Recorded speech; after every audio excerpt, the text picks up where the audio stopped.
If you find yourself in a church or a small group with no musicians and you're sick of having worship with YouTube videos, I think I found exactly what you're looking for. And this tool could change everything. Over the past few years, in our local church here, we find ourselves sometimes struggling to find enough musicians to serve in our small community groups. But maybe you in your local small and growing church find yourself without any musicians, or so few musicians that you can't sustainably have someone leading worship live every single week. And maybe for many of you, you've either opted to go with simple YouTube videos with worship and having people stare at a screen and try and worship along to that, or maybe you've given up altogether without having any sung worship in your congregations. Well, in a search for a solution, I've stumbled across this one app that I think might be exactly what you need. I'm going to walk through some of the benefits of this app. I'm also going to help you get set up on that app. And then I'm going to also take you through a journey on how I've used this app to lead worship with not a single musician in sight. So the tool I'm talking about is one produced by a company called iSingWorship. It's a UK-based company that have produced this app, which allows you to play back backing music and have full flexibility on where you go in the song. It also allows you to show lyrics simultaneously and automatically with where you are in the song.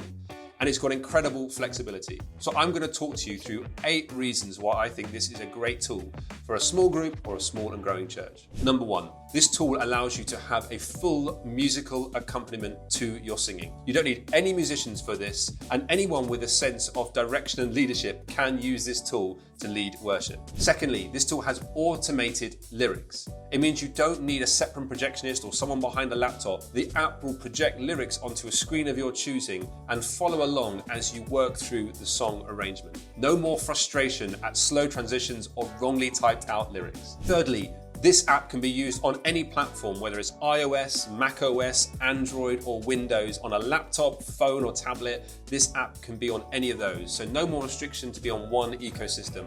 It will most likely run on any device that you have. Fourthly, this app uses simple displays to show the lyrics. So that could be a smart TV, an Apple TV, a Google Play, dongle, anything that allows you to screen share from the device can be used to show the lyrics from this app. Fifthly, I think this app is really easy to use, but it has just the right amount of flexibility. It's clear this app has been designed for the specific purpose. That means no previous musical experience is necessary. You can pre-arrange the structure of your songs and playlists. You can change the keys, you can change the speed of the music, and you can easily select seamless transitions on the fly to create prayer or ministry moments in the middle of the worship when you want to. Number 6, there's a huge selections of songs to choose from, and they're constantly updating the songs on a regular basis. When I started looking through and using this app, there wasn't a single song that I wanted to use that I couldn't find, including some of the latest releases. Number 7, this app is surprisingly affordable. It has a monthly subscription basis, which gives access to every song in the library,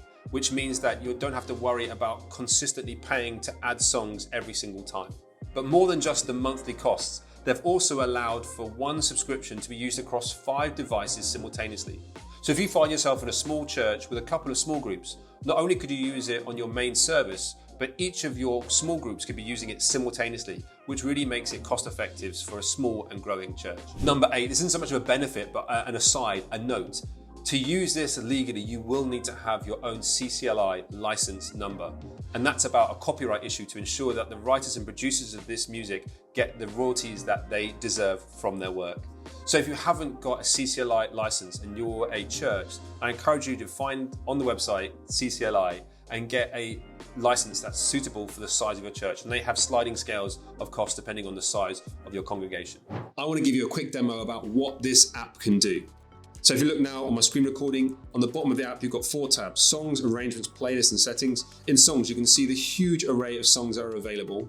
Under arrangements, you can pre-arrange the songs to change the order of the sections in a song. So if you want a certain song to have a verse 1, chorus, verse 2, chorus, bridge, end, you can, or you can go ahead with the default arrangement that they've provided. So I'm going to go with default in this demo, go to playlist, and you can create your set list here, essentially. So I'm going to add songs that I've already downloaded. So I've got Yes I Will by Vertical Worship, followed by Worthy of It All, lastly Worthy by Elevation. Then all I do is hit play playlist, and then I'm ready to go. In the songs, you can hit this I button next to the song, and you can change the key, if you want to transpose it to be more suitable for your voice. You can also change the tempo, shows percentages here rather than BPM, beats per minute, which is probably easier for people that aren't musically experienced. You can also change the backgrounds used for the lyrics. And then essentially you're good to go. You hit play and you start working your way through the song itself. You can go into the settings at the bottom right and you can change what you hear in the tracks. You can take out the full backing track and leave just the acoustic guitars, or you can add the tracks back in again, and you can even add in vocals. So if you're not a strong singer, you can have the vocals in the background. You can even reduce it to 50% just to add a bit of extra to support the people in the room, or take it out completely to have a truly authentic experience. Going back into the song, you can click on what section you want next. You can even click talk in the bottom left-hand corner. And what that does, it creates space in the set for people to come up and either talk to the congregation or say a prayer or read a scripture.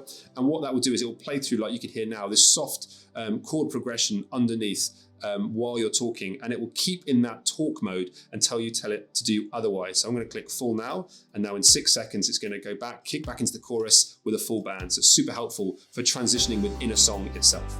Now when you're in a section, you can click on the section again and you can get it to repeat that section. Press it again, it will keep repeating forever, essentially. So if you want to repeat a section, you can do that. And clicking on another section will queue up that section ready to go. Once you're ready, you can just click on end and it will make its way to the end and finish the song for you. But the app is really good at transitioning between sections as you go. So it's really easy for you to navigate and lead the song as you like. Once it gets to the end of the song, it will play out. The whole time through, lyrics have been shown on the screen that follows the section you've been in. It automatically plays onto the next song, so you don't have to worry about awkward silences between songs. So this is going into where they were all. I can see the first line of the verse 1 is all the saints and angels. As it comes to it, the lyrics on the screen will suddenly show the lyrics coming up in sync, in line with the section. No more misspelt lyrics, no more late transitions for sections. If you want to finish a song, click end song and fade, and it will start to fade the track out wherever you are. It's kind of emergency, hit the escape button. But that's a quick overview about what this app can do and how it can work in your local church setting. I'm excited because I can see that this tool could transform worship in your small groups and in small and growing churches. But before you get going, you're going to want to watch this next video here where I tell you how to set up that system. When I first started this, I got stuck on a number of points and wasted a lot of time. I want to make sure that you get going as quickly as possible. But once you've done that, you might want to click on this video here where I give a full walkthrough guide of all the features and tools of this app to make sure that you're making the most of it.